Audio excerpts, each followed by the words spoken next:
All right, Chris, we're back. I'm gonna come right out of the gate. It's gonna maybe feel like I'm coming out swinging, but it's actually an offer. I now realize that we are competing against several podcasts that are funded by the Russian Empire. I'm curious if we could get in on some of that money action. I'm willing to say certain things for 100,000 an episode, like they gave Tim Pool. So I I have no integrity. I'm willing to sell for to be. Should we? Is there a direct line to the Kremlin that we could maybe send that offer to them? Yeah, no, if trust me, if that was available, I would have been taking it a long time ago. Um, the Did you hear did you hear my offer to the Kremlin? You think? Yeah, say, can you do this? I know people that can speak Russian. I can probably make it an offer. Yeah, I mean, it's there's so many pieces to pick apart on that. Um, you know, if you even have a modicum of integrity, do you say, "Hey, how come they're paying me so Yeah. much money for you know for my shitty podcast?"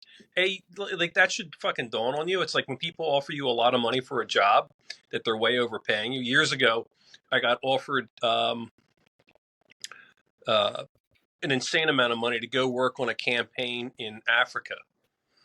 And basically, I kind of went on. I mean, this is back in the '90s, and I went back and did a rudimentary search on the CIA website, um, and it's just like kidnapping, murder, kidnapping, and so, but it was like way too much money, and that should raise a question. That's number one. Number two, how fucking dumb the Russians are that they're the podcast that you want to influence. I mean, give credit to the Chinese Communist Party. I mean, they're buying staffers in office. They was a staffer for Kathy Hochul in New York. They deported her, and there was a couple Hill ones, and then there was it Ling Ling or whoever the fuck was the Swalwells. Yeah, I mean, put the money like that shows a certain amount of integrity, but the fucking throw up money for a bunch of fucking nitwits. I mean, it's kind of funny in a way. But I mean, this is kind of the world we live in. I mean, I've been hacked a couple times during campaigns.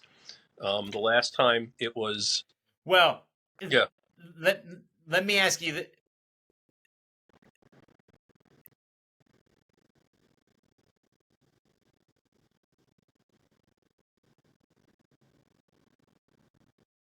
No, I was just gonna say, it looks to me, Chris. Now listen, I don't know anything personally, but just in looking at what some of the reports are now, Trump has scheduled a briefing call with House Republicans, and Wiles and LaCivita sent emails to halt all comms with the press. And some other people are telling everyone to lawyer up and keep quiet. Um, is this a bigger? Does it go beyond the podcasters? Is the question. Like, what is there more that's going to come down the pipe? You would think so because it's a lot of money, but again, you can't underestimate how dumb the Russians were, because when you go back and look what they were doing in 2016 on Facebook, their great espionage thing was spending about $100,000 on ads that were so stupid they couldn't have affected anybody. So you would think they would be smarter than buying a bunch of numbnuts podcasts. But if you look at what they kind of have done in the past, maybe not. But the question is, if you are a Benny Johnson or if you're a Tim Pool, how many email chains are you on? How many stories have you pitched to other people? How many times have you tried to get guests on? I mean, there's all kinds of, links to stuff, but, links to stuff are just that. I mean, maybe once a month I've got a link that flows through my inbox that's, is with Roger Stone on it. I mean, I'm not planning the next January 6th or being involved or trying to take out a governor or whatever the hell he's taking credit for these days. But, that stuff is there. And that's really kind of dangerous if you want to weaponize that. On the other hand, fuck them, right? We have a big lag, by the way, on this. Do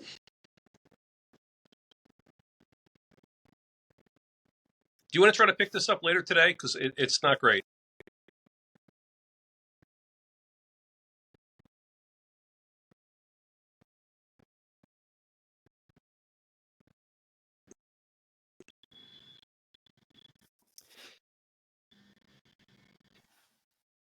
It's funny that what you said, I think 2 episodes again, you said, what's the quote? History repeats itself. First is tragedy, then is farce. Right. Is this the farce version of 2016 Russian election interference? Or was that farce and now we've reached like meta farce? The question is, for me, does it matter? Is it going, I think we tend to talk about things in the realm of the elections, and I often wonder, does any of it matter? And we usually say it doesn't matter. At this point, this isn't going to matter. This isn't going to matter. I kind of feel the same thing here. It's kind of like, yeah, we already know. Like, first of all, if you look at Twitter right now, Tim Pool, who a few days ago or in a previous podcast said that Ukraine was America's biggest enemy. Right. Now said, I now see that the Ukraine is a stalwart or an important ally of the United States and the breadbasket of Europe. We should immediately send them the $200 billion. I mean, it's almost like he's just fucking with us. Yeah. So I don't think it matters. Well, I mean, here's the thing. I think the goal was not to influence elections, but to influence conservatives. I think that was the goal, because if you wanted to persuade people, you weren't going to do it with Benny Johnson and Tim Pool, for Christ's sake. It's like Tucker Carlson having the neo-Nazi on, which is a whole other podcast, because at one time the guy was considered a serious historian. But I think it's not so much to persuade to move voters in elections. I think it's to persuade. I think it's to create problems within a movement so that there is a pro-Russian wing of the Republican Party. And, when you look at, even now, when you look at U.S. polling, even though people are, oh, Trump and Russian, but if you poll Republicans and basically say, what do you think of Russia or what of Putin? Putin's like an 83% negative, and so that kind of stuff hasn't worked. But it's spycraft, it's statecraft. You got to stamp it out. But again, I agree with you that it's not as serious as, maybe it should be. Again, I'm more concerned, with communist Chinese staffers and Qatar buying universities, and it's a good, yeah. And so.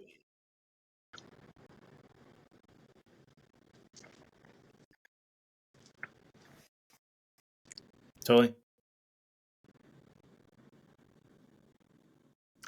I think what we should all be very concerned about, Chris, is North Carolina Lieutenant Governor Mark Robinson is his 5-night-a-week porn booth habit and his wife's unpaid $3,000 bill to the Girl Scouts.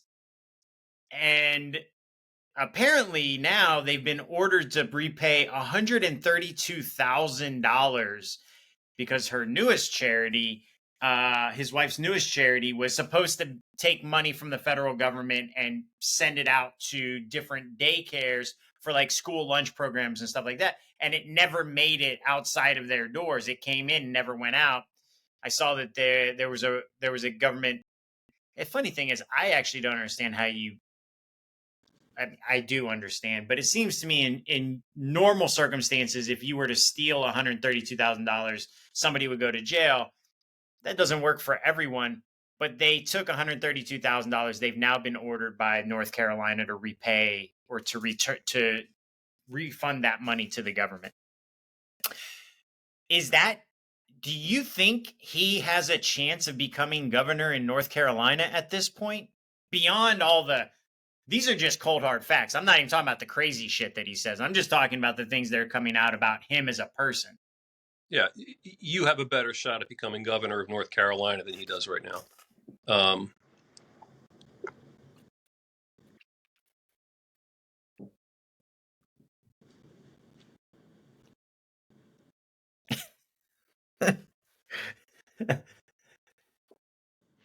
But the porn thing, by the way, yeah. So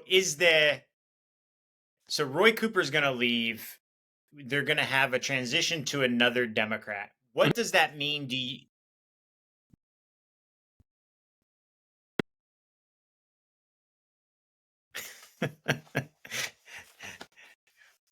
Chris, I gotta. So you broke up for a second there. I gotta ask you: Does the Mark Robinson issue, is that going to hurt Trump in North Carolina? No, because you vote for president on the ballot. You vote for president first, then you go down to governor. It may hurt down ballot races. That's okay. All right. Because you kind of vote for Trump and you kind of go, oh, fuck this guy. And you don't finish your ballot. What would have to happen? And actually, I should reach out to some of my old cronies in North Carolina that, they may have to actively work on cutting Robinson from the ticket and from county lines, from county ballots and from county turnout things, just because it becomes a liability. It becomes, don't vote for Trump Robinson, your member of Congress, vote for Trump and your member of Congress, or Trump and your state rep, or whatever. And again, that's not an uncommon thing. But it's not optimal. I mean, anything in an election that's going to be really close is a problem. And again, he's a dipstick. And, you wonder how a guy all of a sudden winds up in that place. Because here's the thing. One thing I will tell you about North Carolina Republicans, they are less ideological and more ruthless. The same thing in South Carolina. They're fucking ruthless. My next question, Chris.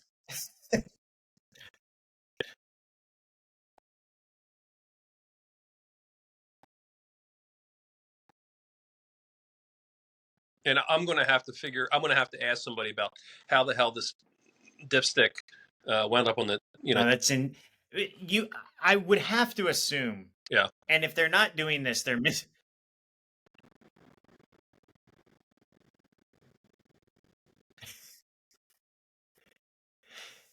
Yeah. I mean, tell me this, Chris.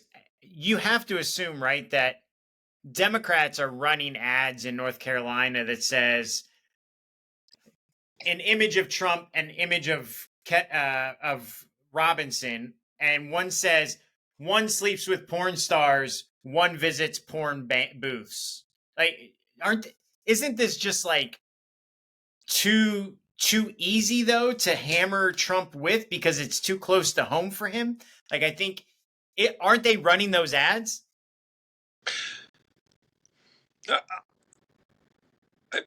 No, they're not, and I think that who is that supposed to appeal to, though? That's the question. I mean, like, who would that ad appeal to? It's kind of like you're a scumbag, yeah. But if you think Trump is a scumbag or Robinson, I feel like it. Yeah, you're not like adding it it's I'm not. sure there's a better way to run that ad, but don't you Yeah. want to tie those two numbskulls together in a way?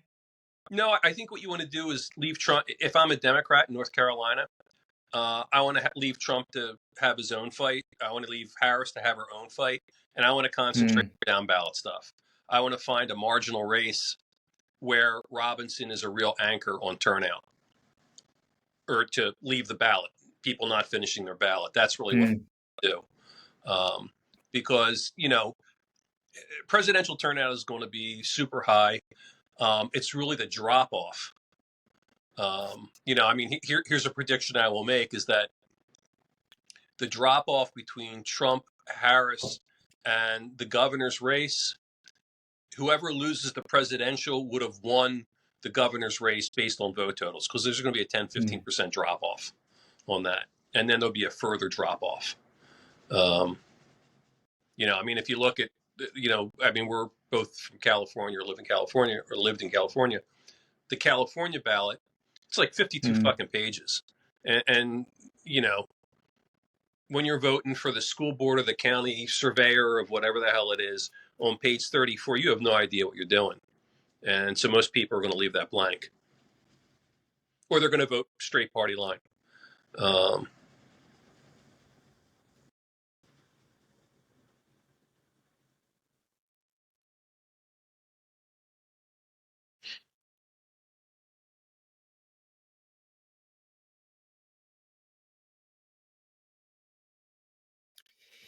Yeah, I mean, that's an interesting point.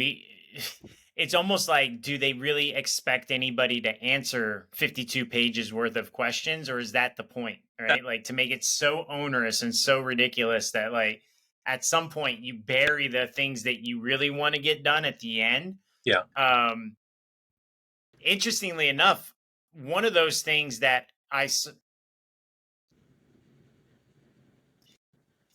one of the things that I saw, funny enough, was in Ohio there was going to be an initiative that prohibited non-citizens from spending money on ballot initiatives. I just saw this morning, I think, and the U.S. District Court said you cannot prohibit that political speech of legal, like green card holders, basically legal residents of the United States have a right to fund um, ballot initiatives. And funny enough, I looked at the map. 9 states prohibit it. Five had Democratic trifecta governments. One of them was California. 3 had Republican trifecta governments, and the other one was a split government. So this is going to upend, obviously, certain things. I'm sure there were reasons why those governments did that, or the reason they put those laws into place. But to your point, if you want to get something done now, there's kind of unlimited interest. It doesn't even have to be an American citizen. It can be a legal resident, and you bury it on question 39 of 52. right, Page 39 of 52 is deep in there. It says something about you're no longer an employee. You're a freelancer at your company. right. That's a wink and a nod to Uber. Now in Ohio, which I worked on, by the way, I worked on the Uber thing. In Ohio, I'm guessing that this law was part of a series of reforms that were put in. There was a huge scandal 5 years ago in Ohio. Um, there was an energy company that essentially was paying off politicians, and it was going through um, Republican Party leadership, and a bunch of guys got prison terms, but this was in the tens of millions of dollars. It was like a holy shit thing. That they were trying to get, the energy company was trying to get regulatory relief for stuff, but it was like one of these things that got really out of control. And I'm guessing that was also part of the reform package. Um, but yeah, but the ballot scandal in Ohio was kind of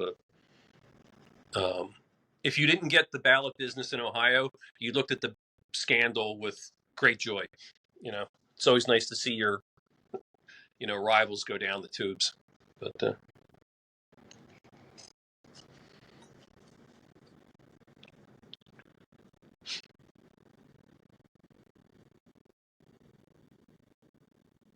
Yeah.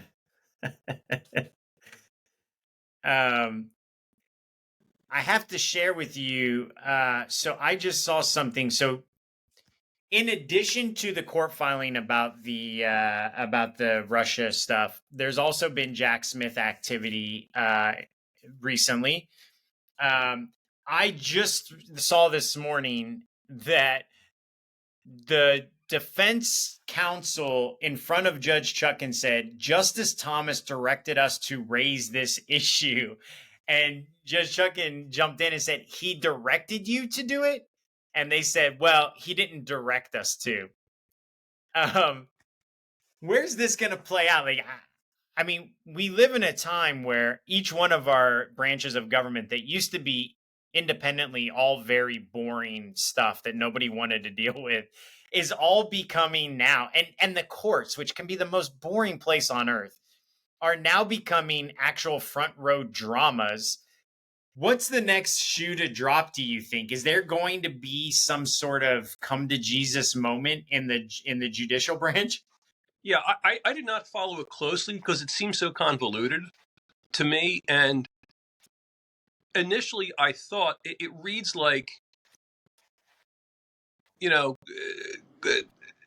Clarence Thomas texted me and told me to do this. He picked up the phone. Yeah.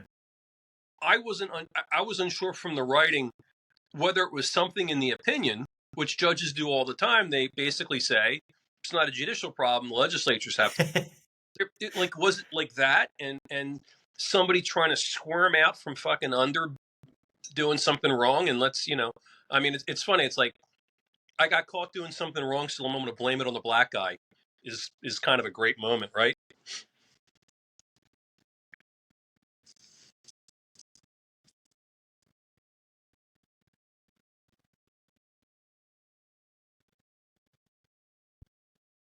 For sure. Right? It's definitely hyper meta for the world that we live in. All right. You know, what what do you see? It looks to me like Tim Walz may be the next in a long tradition of politicians being messed up and coming from messed up families. His older brother seems to really hate his guts. Right. So much so that he's talking trash about little Timmy getting car sick and nobody wanting to sit next to him in the back of the station wagon, which really seems like kind of a bridge too far. I mean, Jesus, next you're going to be telling us that he pissed his pants or, pissed the bed until he was like 24. What, does any of that, I don't think it matters, but what does it tell you that this guy's brother is so eager to spill the beans on his little brother on national television? I mean, everybody comes from a dysfunctional family. I mean, I'm absolutely convinced of that. And I just think that's part of it. It's rare for anybody to have the Norman Rockwell family, but we all have complicated family things with crazy relatives, and this is just, I mean, if anything, I think it makes them more relatable.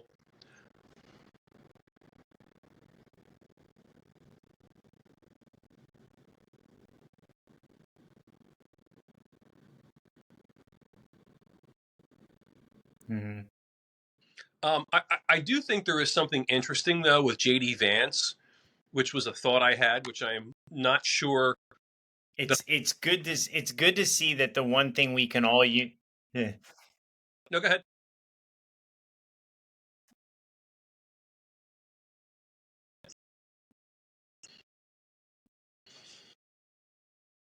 No, please go ahead. Yeah, JD Vance. No. This is great. So, and it's just a thought, like, so he's going around talking to, and clearly his job is to talk to conservative groups. That's why he's there. It's to empower the base and make sure they're all jazzed up. he talks like somebody. His language is so esoteric and so, I'll say, alt right coded, um, that you kind of go, how the fuck did this guy ever win a statewide race? And here's the answer: he didn't really win a statewide race. He raised very little money and did very little advertising. He had a bunch of super PACs that pushed him all the way through. So he's never had to be the guy that had to actually go out and listen to voters and change and moderate and learn how to talk to different audiences, because somebody else did all the work for him. And it's really interesting. It's really interesting. And it's not dissimilar from, um, a California or a candidate from a deep red or a deep blue district who only knows how to do that talk. And then when you stick them out in the real world, people go, "What the fuck are you talking about?" You know?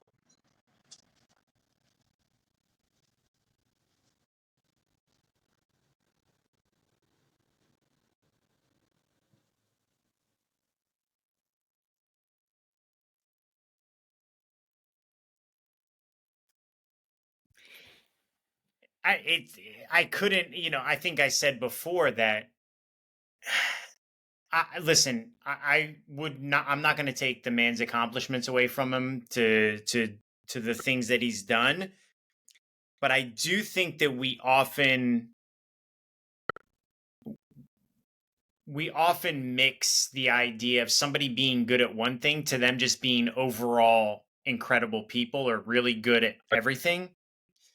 And he just jumps out at me as like, and by the way, not everybody who has been successful, I think, is because they are somehow special, right? Sometimes you meet a mentor who just mows everything down for you, or you have a parent who does it, or you are special in one area but not in another, right?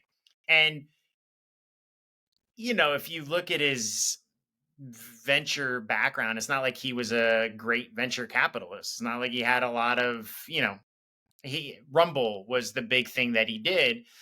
And I said before that when I listen to him, I don't get the sense of somebody being exceptional. Do you know? I get this sense of someone who is good at something, but at this is really shitty. Just at connecting with people. And I don't, the thing is, it may not even be true. It may just be that it's so anathema to him because it's not who he truly is. He's a horrible actor. That might just be, we might be overcomplicating it.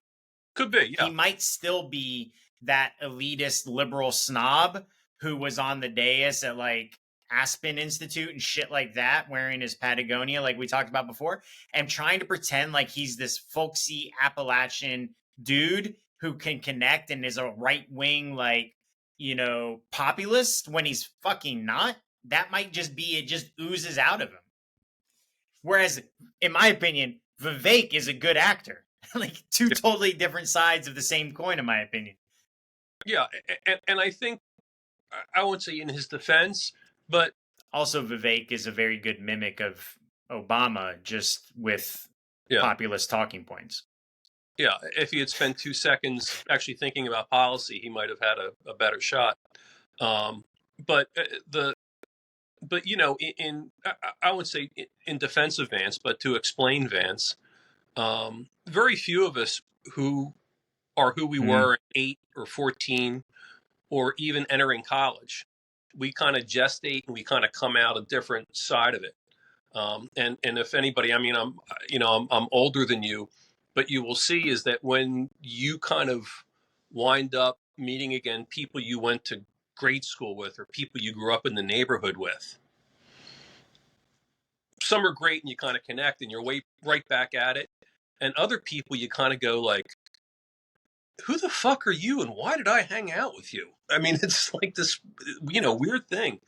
You feel like talking to him, you should be on a VPN line someplace.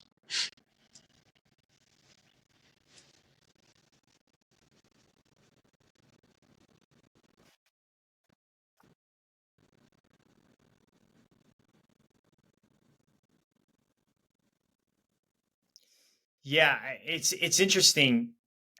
The Let me ask you, where does it go from here for where you see the next? I mean, we're 60 days out, right? I mean, I think almost exactly 60 days actually. Um, the What needs to change for Trump specifically? Because I think we both have agreed over time, and that may shift. Maybe you say I'm wrong now, but it looks to me like the wind is at Kamala's back. I've seen some reports that she's investing actually in Florida more now, so it looks like they think Florida's in play. I think that's a little optimistic personally, but whatever. Um, what needs to change other than Trump now being saying he's going to vote for the amendment in Florida to allow abortions beyond 6 weeks, saying that he thinks that Florida should allow recreational marijuana, saying that the government is going to pay for IVF or at least mandate insurance companies to pay for IVF. Either way, sounds very communist to me. Um, it does seem like we're in the throw shit on the wall phase, but I don't think any of those things are going to stick. Do you have a better proposal for what would stick for him, or maybe for Kamala? Because maybe you actually think Kamala is the one who needs some help. My view of the race has changed in the past week. And part of it is I get to look at the spend of what people are doing on. And again, I always say that advertising, which everybody poo poos, is more important now than media hits because the media is so balkanized and the media is so disliked. Voters are trying to grasp information from different places, which is why the stuff that I've done for a living is important, and why, by the way, I think the Trump people are way better at it than the Harris people. So, a quick point: I think that JFK dropping out helped Harris because I think that's the bump. I don't think she got a convention bump. I think she got a JFK Jr. bump, and because this affected Democrats who were like 3-2 more likely bounce to her, and that's her margin. But she's down in Pennsylvania a little bit and kind of falling. And I think there's two things happening that if you could have one, I'm going to do academic stuff now. If you could have one asset in politics, the asset you want is time. The second asset you want is money. But time trumps money. And I think that what has happened is Trump was spending heavily to define her in swing states, in marginal places, and in with voters that he needed. And that kind of doesn't really exist on the national political spectrum because people think it's all about what happens in state capitals in DC. So he was defining her a certain way, which I think created a ceiling for her. And I thought the spots were good, and I thought they were fair, and I thought they were factual. And Harris didn't really respond or engage that. Harris's money right now, and she's going to massively outspend Trump in the next 90 days or so, is less effective. So if you're spending $20 million and I'm spending $5 million, that matters, but it matters less in a compressed time frame because you're still going to see my stuff. If going backwards, if she was the candidate or if she was a normal candidate who won a primary, her financial advantage over 6 months would erode Trump. Now it's kind of like she's going to be in, you're going to see Harris spot, Trump spot, your Senate spot, your governor spot, your congressional, a ballot initiative, Harris. You're going to see that kind of thing going down the line. So it makes her money less effective. And the Republican campaign, the Trump campaign, is much better at spending that money where it needs to be spent, which isn't on broadcast, which isn't on cable. It's digital. It's out of home. It's all kinds of crazy, interesting voodoo. And so I think she is in trouble. I also think that she came out of the convention basically, kind of running on vibes. And I think her avoidance of real issues, I think her avoidance of hard choices, of hard interviews, um, kind of fixes her. Is that, oh, this is candidate lightweight, that she may not ever reach a threshold for being the president. And whether you like Trump or not, he was the president. He meets that threshold. But she may just have kind of locked herself into, the California lightweight, the California dits. And because you revert to the mean, I mean, if you don't fix it, people will go with the easy question, easy thing, that, they should have done all this policy heavy stuff, and they've done very little policy. And now the policy is kind of like, made up bullshit. I mean, it's the kind of thing that, I make up for, lieutenant auditor general races. You make up, let's put these four fucking things in here. And that's the kind of policy it is. It's not serious policy. And so literally she may have created a problem for herself where her campaign confirms everybody's worst views.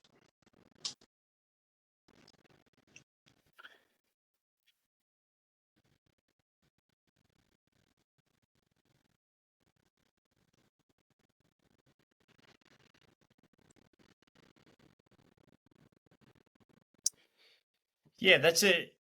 I mean, I think that's a valid take. Did you watch her interview with Dana Bash? And Yeah. I know you often don't like to tint your own, your own perception. You wait and see what people think about it. But I think we talked offline a little bit. You saw some clips of it. You have some takes on it, right?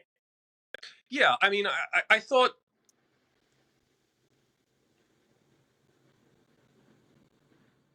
how the fuck do you spend 30 years in public life and be unprepared for simple questions? I mean, if you woke somebody normal up at 3 a.m, I mean, if you're in politics on a national player, every day when you come out of the shower to shave or put on your makeup, you look in the mirror and you go, you could be president, you could save the country. I mean, that's what these guys do. And the idea that you wouldn't have an answer for what would I do my first day in office that was kind of easily coherent. I mean, and you can make this bullshit up. The first thing I would do is I would put the bust in my office of Martin Luther King, Ronald Reagan, and JFK, because they are the three. Make it up. I mean, make it up. Or some kind of a policy thing. The first thing I'm going to do is appoint a nonpartisan group that we're going to get to the bottom. We're going to solve the immigration problem once and for all. And it's going to mean secure borders, but with a path to citizenship for the best of America's immigrants. Make it up. But the fact that she couldn't do that, kind of says something. The interesting thing is I don't think any of our options for president, and this may have always been the case, I don't think, first of all, I don't believe any of them ever. Mm-hmm. It's all about who's going to be the best liar, right? Mm-hmm. And because the issue that you're highlighting with her, to me, is the same issue as JD Vance. I think she knows, I think she has answers to policy questions, but she knows that if she says those answers, they're going to put her in a bind with some element of the electorate, right? So I think what people advised her was be broad, be general, don't make any definitive statements, write out the vibes, don't fuck it up, basically, right? If you say nothing, then you can't screw it up. And that to me comes from a disingenuousness similar to JD Vance, which is he may believe something different than what he's trying to sell. She believes something that she's unable to sell. And then I think you throw Trump on top of it and he will sell whatever he has to for his own good, right? It's like different levels of what you can sell. And Tim Walz just seems to me to be like along for the ride, happy that they serve, Big Macs in the cafeteria at the White House or some shit. I have no idea. So the point being is like, these are all levels of disingenuousness.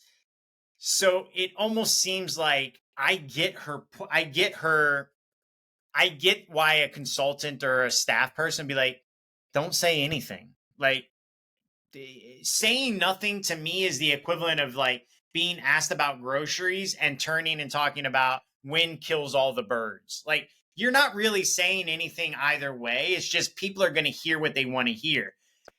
And I don't know, tell me if I'm wrong, Chris, but the more I watch politics and I watch life, everyone is just painting the answer they want onto the person they want it to be. If Donald Trump goes to Arlington and gives a thumbs up and a campaign video, the people who don't like him are going to be that's horrible, and the people who do are going to come up with a reason to defend him. And if the same thing happens and you reverse it, it's the exact same situation, just in reverse. The people who like him are going to paint a reason why it's okay, and the people who don't are going to say why it's not. So I see why she doesn't say anything, is my point. Yeah, I think the problem, I think there's two problems. As a consultant, even with my base ethical level of, you do campaigns for a living, you look the other way a lot. Hopefully not too much, but you're running for president. You need to say like what you thought about, what you think, who you are. If not, then people have a right to think the worst of you.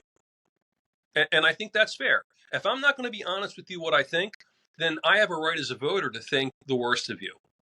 And the problem I think Harris has is she's still kind of an empty glass. It's still kind of a half full glass. And the voters she needs to persuade aren't going to be persuaded by her being about nothing.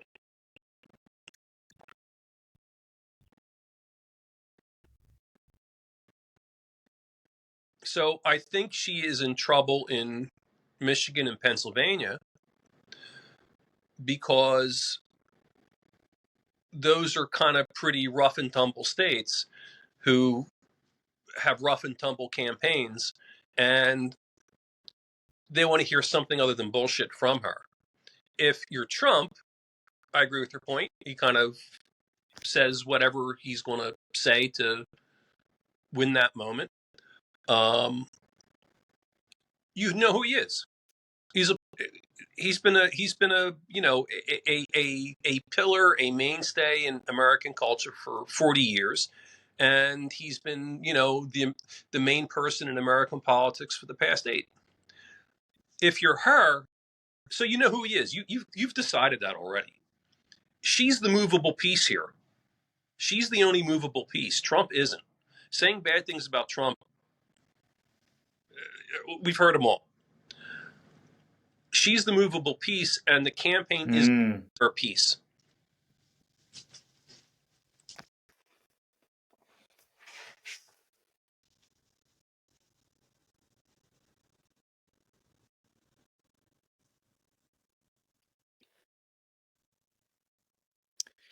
So you're saying he has the benefit, he has an advantage there going into it, obviously, right? Because for whatever reason, his brand allows him more flexibility. Hers requires that she define her piece, move her piece, and define it as what it is for the voters, because she's the movable piece. That's how I kind of interpret what you're saying.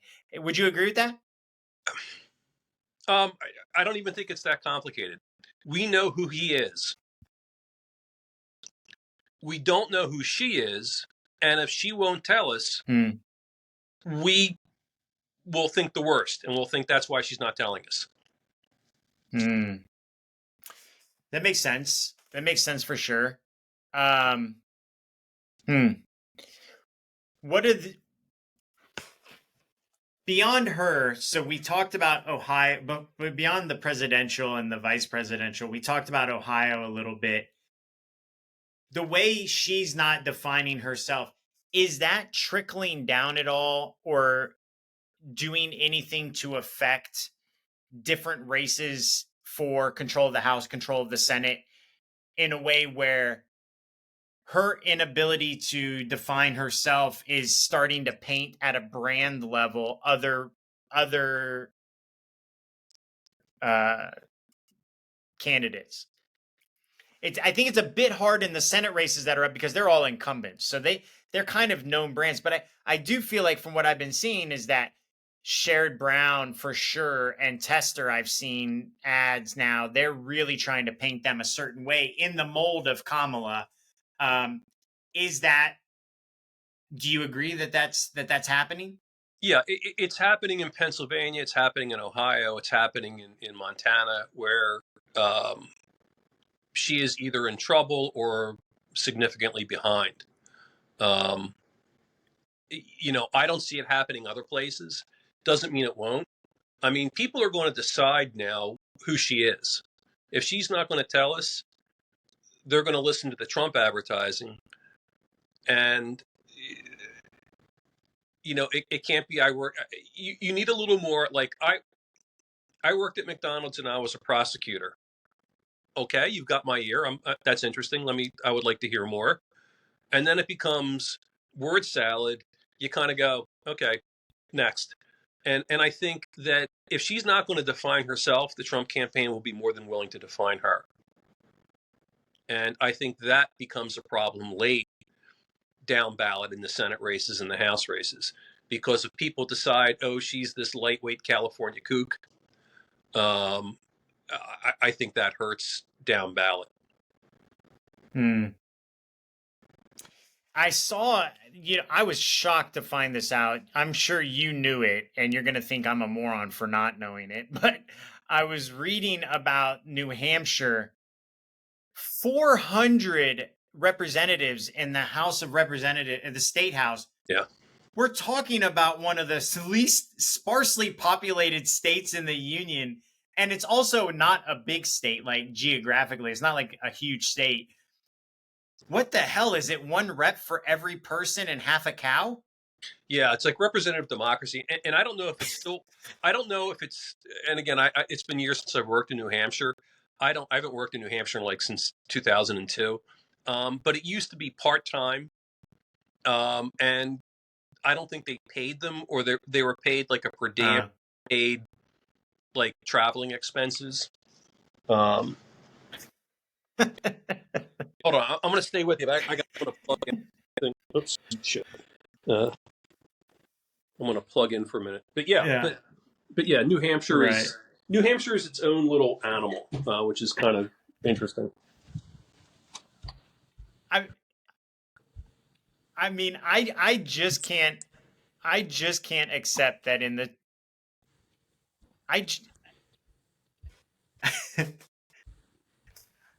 I can't accept, Chris, that in the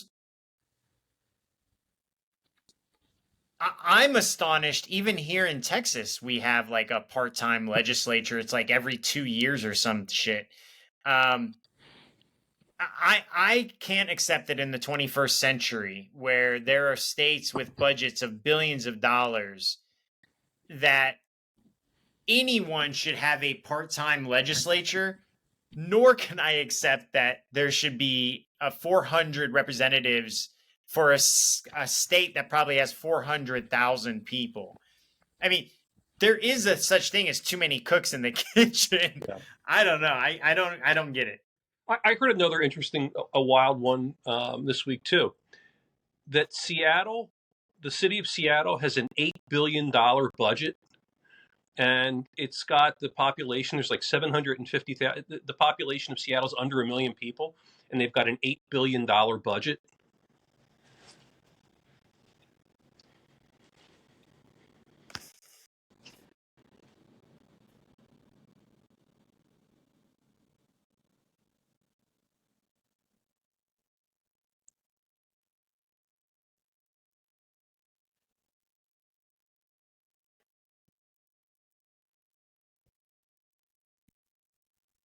Can you hear me, Chris? Yeah.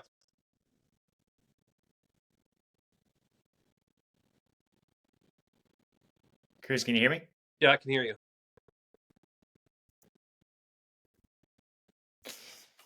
The the one thing I wanted to wrap up on, I'm not sure how much you pay attention to Texas politics, but I think it's Bexar County has mailed out. Yeah, I think Bexar County has mailed out. They partnered with, I guess, a Democratic leaning or Democrat leaning, left leaning organization to mail voter registration. So to send out voter registration by mail, and Attorney General Ken Paxton's office is suing them to prohibit that. I see arguments on both sides. Let me ask you a question. Is there any chance, and I'm actually going to be attending some, as you know, some political events this week for the Trib Fest, Texas Tribune Online, um, bipartisan, people across the political spectrum. Is there any realm where we see surprises coming out of Texas? It does seem to me that Texas Democrats are starting to feel emboldened. Is there anything you're seeing? Maybe not this cycle. Maybe with Colin Allred.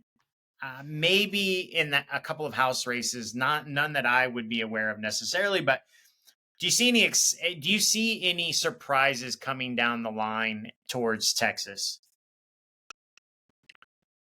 No, I think that what you're going to see is it's going to become increasingly purple, and it's going to become the Republican Party is going to become increasingly Latino, um, and Democrats have invested hundreds of millions of dollars in races over the past decade, and they've gotten solidly beat. Some have been closer than others. I mean, the Beto almost beat Cruz in the one race, but um, it, they've been solidly beat, and it's a matter of time because of changing demographics. And it's kind of the big irony that what's really happening is that people moving into Texas are changing how Texas votes. The same thing with Georgia. The state has become. I mean, the fact of the matter is people are fleeing blue states and they're moving to red states for better services and lower taxes. And you're seeing Yeah. that kind of if you look at Illinois, if you look at Pennsylvania, if you look at New York, if you look at Connecticut, if you look at California, people are moving. Middle class voters, not rich people, not poor people, but middle class voters are leaving those states and they're moving to Arizona, which becomes more purple, if not blue. I mean, and it also helps if you're in Arizona and the Republican Party is fucking crazy. It's been taken over by crazies. Um, and so, it's an ongoing thing. But I kind of want to end with what you said about Trump. Trump coming out for, insurance mandated IVF for the 24-week abortion, exceptions. Gay, and with the exception of a few voices, you have not heard a peep from Republicans um, about that. And, it further erodes what has traditionally been Republican Party, and frankly, also erodes what has traditionally been Democratic Party. And both our major parties are becoming something very different. That, if you had looked in the mirror in the year 2000 when Al Gore was running against George Bush and said, in 20 years, this is what the Republicans and Democrats are going to be, you would have gone, you're insane. But that's where we are. Hmm.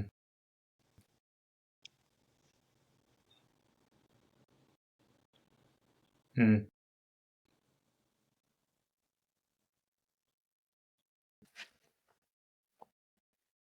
Chris, have you ever read the book When the Clock Broke?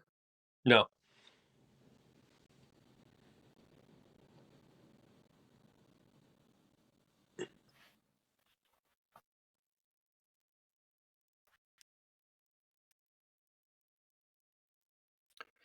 I'm listening to it now. It's a very interesting. It's a very interesting listen. Very much along the lines of what you're talking about, kind of a realignment of what the parties are. Mhm. I'm still in the kind of early parts of the book, so it's focusing more on the right side. Although he's talked a bit about the left so far, Mhm. talked a bit about Clinton, but definitely an interesting book. I'll send you a link to it. Yeah, please do. Just before we wrap up here, what are your predictions for? It's funny, the election night. We also have on the 10th, we have 3 states: New Hampshire, Massachusetts, and Rhode Island, Yeah. and we also have a debate that night. So, what's one question that we should include in a debate? In a debate contest, what's one thing that you're going to be looking to see if this happens? There's going to be some money to be made on it. Or I'll tell you another way you could go with that. What do you think the post-debate polling will show? Actually, that might be a question that we ask. What will the post-debate? Where are they having this debate? This one's not in Atlanta, is it? Somewhere else?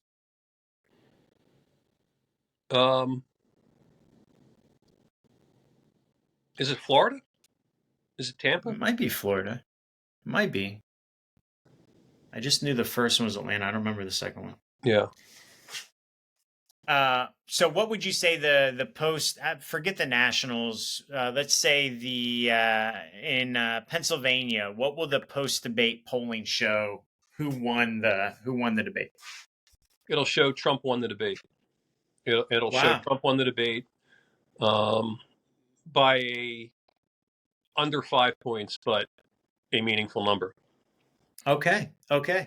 I tend to agree with you, and if I was her, I would never have debated him. Well, Yeah. I hope she should still try to find a way out of that one. Yeah. And any surprises you're looking at for the elections? Either Kelly Ayotte in New Hampshire, right? Yeah. Former congressperson Yeah. running for governor. Yeah. Anywhere else? Any other things that you're looking at for next Tuesday? No, they're pretty standard states. They're pretty kind of blue states with an occasional Republican star. But Okay. All right. We'll leave all it right, man. there, my friend. Thanks so much. Have a good week. I'll talk to you soon. Bye-bye. All right, everyone. There you have it. That's the end of our most recent episode. As you may have been able to tell, we did have difficulties, some technical difficulties. I appreciate you being patient with that. It did happen throughout, so thank you for sticking with us. Also, I've said it before. Please like, subscribe, comment. We love comments, even if you tell us that we're a bunch of scumbags. We get a kick out of it. In maybe a truly nihilistic way. So you will be watching before our next episode. You will have seen the debates. You will have seen the election night in New Hampshire, Rhode Island, and what was the other one? Massachusetts. Anyway, you got my drift.